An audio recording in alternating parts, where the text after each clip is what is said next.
Bismillahirrahmanirrahim. Assalamualaikum warahmatullahi wabarakatuh. Sahabat yang beriman, ketahuilah bahwa hati adalah ibarat sebuah benteng. Setan sebagai musuh kita selalu ingin memasuki benteng tersebut. Setan senantiasa ingin memiliki dan menguasai benteng itu. Tidak mungkin benteng tersebut bisa terjaga selain adanya penjagaan yang ketat pada pintu-pintunya. Pintu-pintu tersebut tidak bisa terjaga kecuali jika seseorang mengetahui pintu-pintu tadi. Setan tidak bisa terusir dari pintu tersebut kecuali jika seseorang mengetahui cara setan memasukinya. Cara setan untuk masuk dan apa saja pintu-pintu tadi adalah sifat seorang hamba dan jumlahnya amatlah banyak. Dan inilah pintu-pintu yang merupakan pintu terbesar yang setan bisa memasukinya. Pintu pertama. Ini adalah pintu terbesar yang akan dimasuki setan, yaitu hasud atau dengki dan tamak. Jika seseorang begitu tamak pada sesuatu, ketamakan tersebut akan membutakan, membuat tuli dan menggelapkan cahaya kebenaran, sehingga orang seperti ini tidak lagi mengenal jalan masuknya setan. Begitu pula jika seseorang memiliki sifat hasud, setan akan menghias-hiasi sesuatu seolah-olah menjadi baik sehingga disukai oleh syahwat, padahal hal tersebut adalah sesuatu yang mungkar. Pintu kedua. Ini juga adalah pintu terbesar, yaitu marah. Ketahuilah, marah dapat merusak akal. Jika akal lemah, pada saat ini tentara setan akan melakukan serangan dan mereka akan menertawakan manusia. Jika kondisi kita seperti ini, minta perlindunganlah pada Allah. Rasulullah SAW bersabda, "Idza ghadaba ar-rajulu faqala a'udzu billahi syakana ghadabahu." Jika seseorang marah, lalu dia mengatakan a'udzu billah, aku berlindung pada Allah, maka akan redamlah marahnya. Syekh Al-Albani mengatakan bahwa hadis ini sahih. Pintu ketiga, yaitu sangat suka menghias-hiasi tempat tinggal, pakaian dan segala perabotan yang ada. Orang seperti ini sungguh akan sangat merugi karena umurnya hanya dihabiskan untuk tujuan ini. Pintu keempat, yaitu kenyang karena telah menyantap banyak makanan.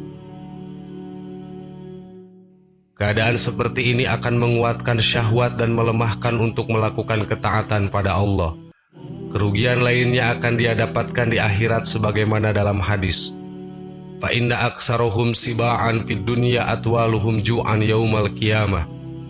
Sesungguhnya orang yang lebih sering kenyang di dunia, dialah yang akan sering lapar di hari kiamat nanti. Hadis riwayat Tirmizi. Pintu kelima, yaitu tamak pada orang lain.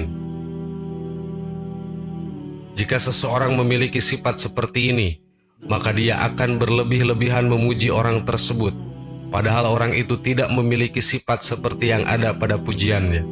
Akhirnya dia akan mencari muka di hadapannya, tidak mau memerintahkan orang yang disanjung tadi pada kebajikan dan tidak mau melarangnya dari kemungkaran. Pintu keenam, yaitu sifat selalu tergesa-gesa dan tidak mau bersabar untuk perlahan-lahan. Padahal terdapat sebuah hadis dari Anas, di mana Rasulullah SAW bersabda, "At-ta'ani minallah wal ujlatu minasyaiton." Sifat perlahan-lahan atau sabar berasal dari Allah, sedangkan sifat ingin tergesa-gesa itu berasal dari setan. Hadis riwayat Abu Ya'la. Pintu ketujuh, yaitu cinta harta. Sifat seperti ini akan membuat berusaha mencari harta bagaimanapun caranya. Sifat ini akan membuat seseorang menjadi bakhil atau kikir, takut miskin dan tidak mau melakukan kewajiban yang berkaitan dengan harta. Pintu kedelapan, yaitu mengajak orang awam supaya ta'assub atau fanatik pada mazhab atau golongan tertentu. tidak mau beramal selain dari yang diajarkan dalam madhab atau golongannya. Pintu kesembilan, yaitu mengajak orang awam untuk memikirkan hakikat atau kaifiah zat dan sifat Allah yang sulit digapai oleh akal mereka, sehingga membuat mereka menjadi ragu dalam masalah paling urgent dalam agama ini, yaitu masalah akidah. Pintu ke-10, yaitu selalu berburuk sangka terhadap muslim lainnya. Jika seseorang selalu berburuk sangka atau bersuuzon pada muslim lainnya, maka dia akan selalu merendahkannya dan selalu merasa lebih baik darinya. Seharusnya seorang mukmin selalu mencari uzur dari saudaranya, berbeda dengan orang munafik yang selalu mencari-cari aib orang lain. Sahabat yang beriman, itulah 10 pintu-pintu setan. Semoga kita dapat mengetahui pintu-pintu ini dan semoga kita diberi taufik oleh Allah untuk menjauhinya.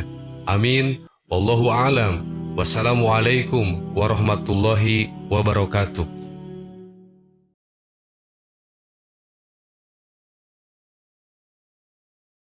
Bismillahirrahmanirrahim. Assalamualaikum warahmatullahi wabarakatuh. Sahabat yang beriman, setan adalah musuh nyata manusia yang akan selalu menggoda kepada jalan yang sesat. Mereka akan melakukan berbagai cara agar keturunan Nabi Adam alaihissalam bersamanya ke neraka pada hari kiamat kelak. Setiap saat setan melakukan siasat jitu untuk menggoda manusia. Waktunya dihabiskan untuk membuat manusia melupakan Allah Subhanahu wa Ta'ala. Namun ada waktu di mana setan berhenti menggoda manusia, bahkan lari tidak berdaya, yakni saat muazin mengumandangkan azan. Ternyata azan bukan perkara sederhana bagi setan. Mereka akan mengalami kondisi buruk ketika panggilan sholat itu diserukan. Seperti apa kondisi setan saat azan berkumandang? Berikut ulasannya. Azan merupakan panggilan Allah untuk para hamba melaksanakan ibadah sholat 5 waktu. Ini adalah panggilan umum yang akan Allah perdengarkan kepada siapa yang Dia kehendaki dari makhluknya, termasuk dari golongan setan. Saat azan dikumandangkan, setan melarikan diri bahkan sampai terkentut-kentut untuk menghindari diri dari mendengarkan azan. Mereka begitu takut mendengar seruan tersebut. Apabila panggilan sholat atau azan dikumandangkan, maka setan akan lari sambil kentut hingga dia tidak mendengarkan azan lagi. Hadis riwayat Bukhari dan Muslim. Apabila panggilan sholat dikumandangkan, maka setan akan lari terbirit-birit sambil terkentut-kentut hingga tak lagi mendengar suara azan tersebut. Hadis riwayat Darimi. Syekh Majdi Abdul Wahab Al-Ahmad dalam Syarah Husnul Muslim mengatakan, setan menganggap bahwa azan merupakan sesuatu yang begitu besar dan sangat menakutkan. Ketakutan dan ketegangan yang dialami menyebabkan persendian menjadi kendur, sehingga tidak bisa menguasai dirinya.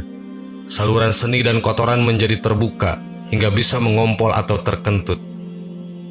Lalu mengapa setan begitu ketakutan ketika mendengar azan? Pasalnya seruan azan berisi kalimat tauhid dan syiar-syiar Islam. Azan adalah suara keras yang berisi zikrullah azza wa jalla dan hal itu menyakitkan bagi setan. Ketika itu mereka putus asa sehingga lari dan menjauh dari manusia. Ketika mendengar seruan kebaikan ini, setan dibebani kewajiban untuk meyakini dan menjalankan kandungan seruan kebaikan tersebut. Alasan lain yang membuat setan lari terbirit-birit adalah mereka tidak mau menjadi saksi atas muazin yang mengumandangkan azan. Nabi Muhammad SAW dalam sabdanya mengatakan bahwa semua benda baik kering maupun basah nantinya akan menjadi saksi bagi muazin yang mendapat keutamaan pada hari kiamat. Tidaklah azan didengar oleh jin dan manusia, batu dan pohon kecuali mereka akan bersaksi untuknya. Hadis riwayat Abu Ya'la. Namun jangan senang dulu, karena setelah azan selesai setan akan kembali lagi dengan cepat menggoda manusia. Maka apabila azan telah selesai dikumandangkan, ia akan kembali. Dan apabila iqomah dikumandangkan, setan akan segera berpaling. Jika iqomah telah selesai dikumandangkan, ia akan kembali lagi untuk mengganggu manusia, hingga ia membersihkan dalam hati seseorang dengan mengatakan, ingatlah hal ini dan itu, dari hal-hal yang sebelumnya tak ia ingat. Abu Muhammad berkata, Suwiba maksudnya adalah didirikan, hadis riwayat Darimi. Jadi setelah mendengar azan, umat Islam sebaiknya langsung bergegas mendirikan sholat. Hal ini untuk menghindari godaan setan yang lebih dahsyat lagi. Sahabat yang beriman, itulah waktu di mana setan berhenti menggoda manusia. Semoga Allah Subhanahu wa Ta'ala melindungi kita semua dari godaan dan hasutan setan laknatullah. Amin. Wallahu a'lam. Assalamualaikum warahmatullahi wabarakatuh.